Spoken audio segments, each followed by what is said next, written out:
Hello everyone, and welcome back to another episode of Red Raptor Writes. Beth is back. Say hi, Beth. Hi. And we just watched episode 2 of Prehistoric Planet. Okay, general thoughts. How do you think this episode compared to the previous episode? I thought it was... I don't know, I kind of just liked the first one more for some reason. I like the sea creatures. I don't know, I liked the water. This one is very dry. Actually, I kind of agree. I think the first episode was like a little better. I felt it was more entertaining, but I think it was also more solid scientifically. Mm-hmm. What didn't you think was solid scientifically in this one? The inclusion of Velociraptor in this episode. Like, Velociraptor and Tarbosaurus weren't supposed to live together. Like, Velociraptor is supposed to be a little earlier. It's kind of awkward. And I'm going to have to double check on Dreadnought, but I have a feeling that it's also a little a little out of place. Why would they do that?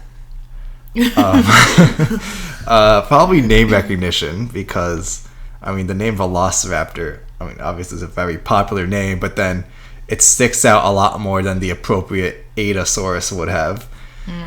Which, I think before this came out, a lot of people were speculating it's Dinosaurs, because that would be more appropriate. So they kind of just did it just to keep people engaged. Maybe. To hear Velociraptor, I don't know. It seemed out of character for Prehistoric Planet, but I guess they did it anyways. So your accuracy review is going to have to talk about that a little bit. Yeah, it's going to need to be in the negatives or the problem section when that day comes. I'm not sure when that day is coming, but that day will come. I'm sure they want to know. They want to tell your secrets. I don't even know what I'm going to have for dinner today. All right. And I just looked up yesterday what my next one was. Which is? I already forgot. Oh my gosh. I already forgot. So Titanoboa I just got so caught up with it, and then one thing led to another, and then it's just you know how it is. Sure. I liked the beginning of this episode with like the squad pulling up, and it made me think of like Monsters Inc., which is like copying Armageddon, but Monsters Inc. When they're like walking onto the scare floor. Honestly, I do see that vibe too. Right. They're so awesome. Yeah, exactly.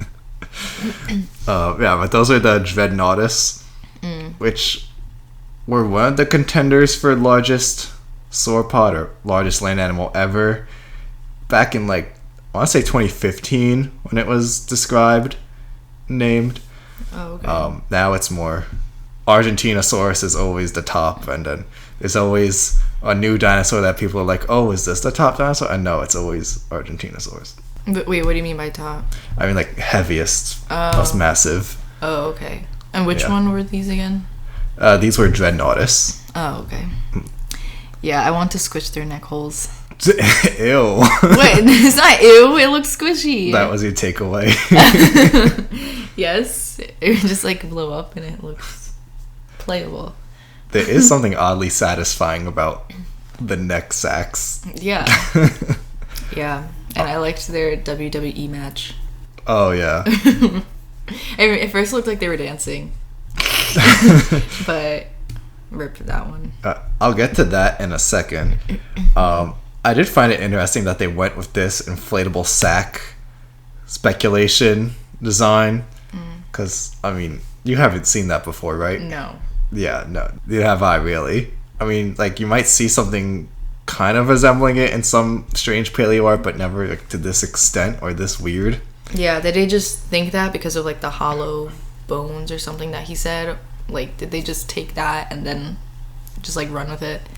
Kind of, but not in, like, a disrespectful way where it's, like, against the information and against the facts, but it's kind of like an extrapolation or extension of like, well, we know that they had air sacs throughout their necks, throughout their bodies, so that made their necks a lot lighter. Like birds have air sacs throughout their bodies so that they're a lot lighter. So then they take that a step further and be like, okay, so when they breathe. I don't know exactly what motion it is that they're doing that causes this to happen. Yeah. But they have the ability, speculated here, to inflate these air sacs like that. Interesting.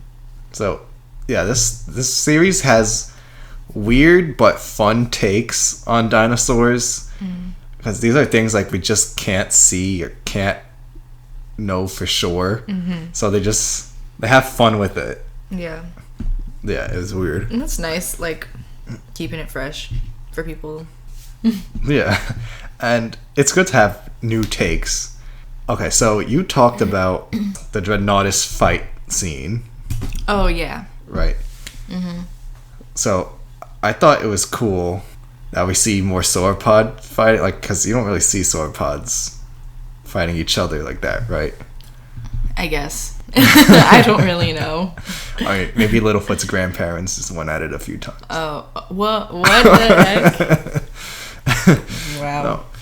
But I thought there was an interesting contrast. Like, it shows the sauropods fighting, but then when it comes to the tyrannosaurs, like, really all they did was just nap and drink water. Yeah, and he drank his water. So for someone who doesn't just consume paleo art on a daily basis, how different is this than what you're used to? Used to, like, when I do watch dinosaur related things. Yeah. I couldn't really tell that they were sauropods. Well, I mean, I know he said it, but I kind of forgot. So sauropod is like a long neck dinosaur. Oh, yeah. You told me that yesterday.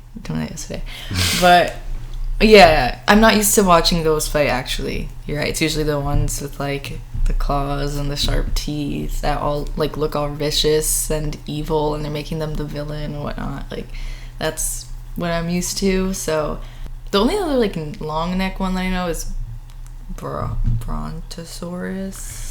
Brachiosaurus. Well, both Brachiosaurus. Brachiosaurus. And Brontosaurus is now considered valid again after like 100 years. Yes, you didn't know that, but I guess I'm up to date. Right. Somehow I'm up to date on the Pillar News. I'm Speed.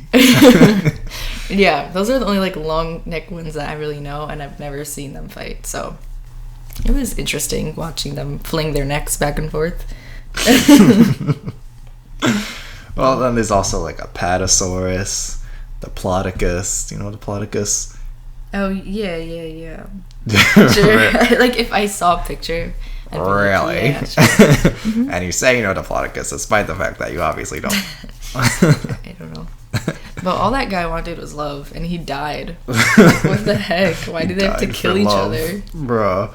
It's like a Shakespeare duel or something. Like, he was Tybalted. yeah. Well, you said you like the Dreadnought the best, right? I liked the Mononycus. Yeah, you got it. Yes. I liked that one the best. And I didn't realize how tiny it was. Then when they put it next to, like, the other dinosaurs, I was like, that's how small that was. Because it was all, like, zoomed in during their scene. And I liked it because I enjoyed seeing, like, the climate and the weather change. Like, that was kind of satisfying when it rained. And then, like, the flowers came out and everything. I liked that. It was a very satisfying episode. Yeah. Yeah, I honestly, Mononycus was my favorite also. Mm-hmm. I love the barn owl look they gave it. Yeah, it looked very soft. Like something you want to keep in your house.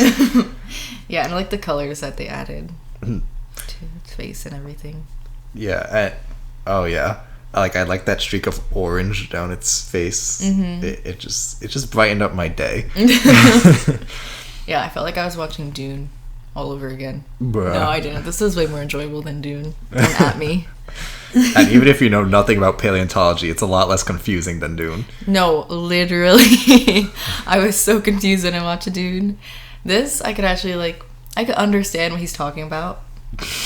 No, Dune, if someone were to explain to you the plot, it's not even that confusing. But the movie is just so jumpy and just really bad at conveying its story that it seems confused. It's like BioShock Infinite. It pretends to be smart by just making itself more confusing than it needs to be. There's your mini Dune review. There it is. There it is. But I like seeing Mononycus because when you're in Cretaceous Mongolia, you typically get Protoceratops versus Velociraptor, maybe some Tarbosaurus thrown in there. for good measure. Even though they shouldn't be. Whatever. That's what you get when you let your heart win. That's what you get. But now we get to see, like, the smaller Mononycus get some love, even though it's not vicious, it's not loud. Yeah. It's just vibing, picking up insects. Team underdog. Right? Exactly. Good movie. Yes. What was the last dinosaur that they were talking about? Like the ones that were traveling for miles for water. Long walk to water. I forgot the generic name. I'll put it down in the corner. I don't know. I thought they were okay. They were just doing their thing, walking to the coast. I felt thirsty watching them. Honestly, my mouth is a little dry too. But it was a good episode. I think it was all very, like, on the same beat, you know? Like, they need water, they're looking for water, they found water. The next group is looking for water, they found water, you know? And there's nothing wrong with that. It was just desert life. Yeah. It was cool. So, like, while the first episode was more about trying to survive as a child, there's just child death everywhere. Oh, yeah. This one is more find food, find water, find a mate, the 3 needs in life. Yeah. So, like, constantly people are either starving to death, thirsting to death, or thirsting to death. Bro. Wait, could you talk about that gay dinosaur? The gay dinosaur. He was just doing his thing to that other male. According to the episode, I think the big male thought that the smaller male was a female. Yeah, I know, but he didn't notice, and he liked the male anyway, so it kind of just shows where he's at. That's a weird surprise later on. No, literally.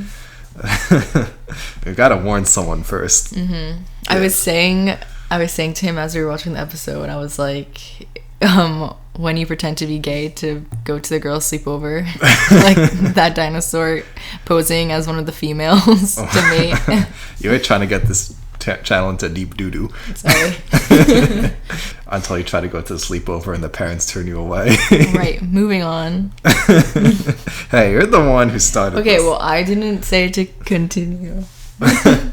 Hey, I didn't start that fight. Well, you sure as Shrek finished it. Where's that from? Spider-Man. Oh, okay, that's what I thought, but I wasn't sure. Right, see, like, I'm on the level, like, 99 quotes. You're still on, like, level 20, wrench. I would not. Where's my money I quotes. would not Pizza say time. 20. No, I would say maybe like 70. 70. Okay, 60. 60 is a good one. All right. That's a good balance. Okay, last thought from me. I do appreciate showing the more gentle giant carnivores instead of them having to kill something. And here we get the Tarbosaurus just chilling. Like, they don't hunt a single thing in this episode. Yeah, that's true. So I really like that portrayal, that change in the narrative. Because there's a stigma. There's There's a psych word. Stigma against the carnivores that all they do is hunt. Yeah. Actually, you know what? That's true. Wise words from Beth. Do you have any final thoughts, Beth? The narrator's voice is really relaxing. Yeah. And I don't want to say I was getting sleepy while watching it, but I was definitely relaxed. Okay. It was calming. CBD dinosaurs. Oh my gosh. Okay, remember, if you enjoyed this episode, to please leave a like, subscribe, and check out my social media. I'll see you next time. Bye.